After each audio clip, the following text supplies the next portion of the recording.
வீட்டில் எலக்ட்ரிக் குக்கர்லேயே நாங்கள் செய்யறதான வெஜிடபிள் புலாவ்.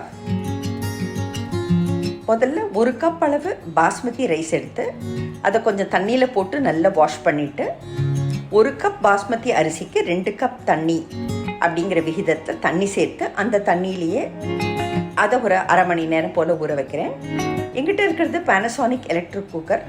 இதுக்கு இப்போ ஸ்டெயின்லெஸ் ஸ்டீல் பாட்டே இன்ட்ரடியூஸ் பண்ணிட்டாங்க. ஸோ நான் என்னோடய பழைய பேனசானிக் எலக்ட்ரிக் குக்கருக்கு தகுந்த அளவுக்கு அந்த ஸ்டெயின்லெஸ் ஸ்டீல் பாட் வாங்கினேன். ஸோ அந்த ஸ்டெயின்லெஸ் ஸ்டீல் பாட்டை எலக்ட்ரிக் குக்கர் உள்ளே பொருத்திட்டு அதில் 2 டேபிள் ஸ்பூன் அளவுக்கு பட்டர், 2 டேபிள் ஸ்பூன் அளவுக்கு எண்ணெய் சேர்த்துருக்கேன். இதில் கருஞ்சீரகம் அப்படின்னு சொல்லக்கூடியதான ஷாஹிஜி, பெருஞ்சீரகம் அப்படின்னு சொல்லக்கூடியதான சோம்பு,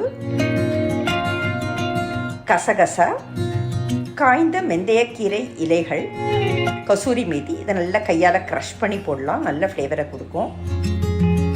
ஒரு துண்டு பட்டை, ஒரே ஒரு கிராம்பு வந்து ரொம்ப ஓவர் பவர் பண்ணக்கூடாதுங்கிறதுனால ஒரே ஒரு கிராம்பு, ஒரு லார்ஜ் பே லீஃப் அல்லது பிரிஞ்சி இலை போட்டு நல்ல இதை எல்லாத்தையுமே சாட்டே பண்ணிக்கிறேன் ஆயிலில். இஞ்சி விழுத்து, காரத்துக்கு தகுந்த அளவு கட் பண்ணதான பச்சை மிளகாய் துண்டுகள் 2மே சேர்த்து நல்ல ஆயிலில் அப்படியே சாட்டே பண்ணிக்கிறேன். இதுக்கு ஒயிட் பெப்பர் பவுடர் சேர்த்தாக்கா அந்த புலாவ் வந்து ரொம்ப டேஸ்டியாக இருக்குங்கிறதுனால ஒயிட் பெப்பர் பவுடர் சேர்க்குறேன். ஒரு ரெயின்போ ஆஃப் வெஜிடபிள்ஸ் நம்ம சேர்க்க போகிறோம். அப்படியே எல்லாத்தையும் நான் கட் பண்ணி வச்சுருக்கேன். முதல்ல பூண்டு பற்கள் சேர்த்துருக்கேன். அதுக்கப்புறம் வெங்காயத்தாளோட க்ரீன் ஷூட்ஸ் கொஞ்சமாக சேர்த்து கொஞ்சம் கார்னிஷிங்காக வச்சுருக்கேன். வெங்காயத்தாளோட பல்ப்ஸையே அப்படியே கட் பண்ணி வச்சு அதை அப்படியே நல்லா சாட்டே பண்ணுறேன். இந்த வெங்காயத்தாளோட பல்ப்ஸ் இதுக்கு ஒரு ஸ்பெஷல் வாசனையை கொடுக்கும்.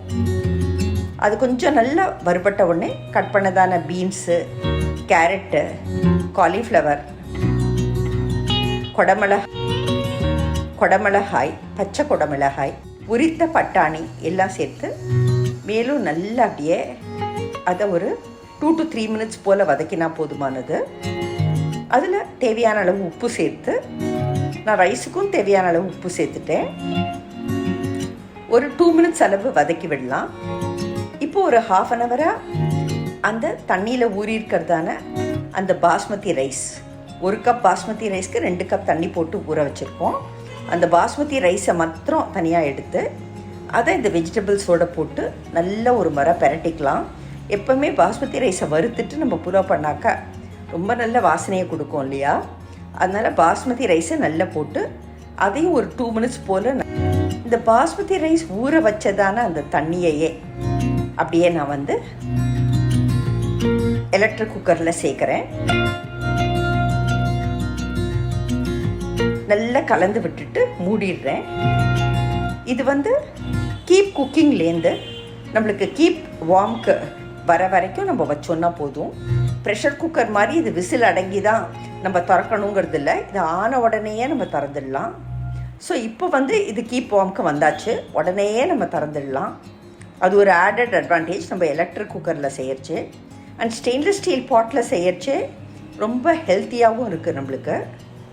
ஸோ இதை பிளேட்டிங் பண்ணிடுறேன். அருமையான வெஜிடபிள் புலாவ் எலக்ட்ரிக் குக்கரில் தயார். இதுக்கு வெங்காயத்தாள் போட்டு கார்னிஷ் பண்ணி சர்வ் பண்ணலாம்.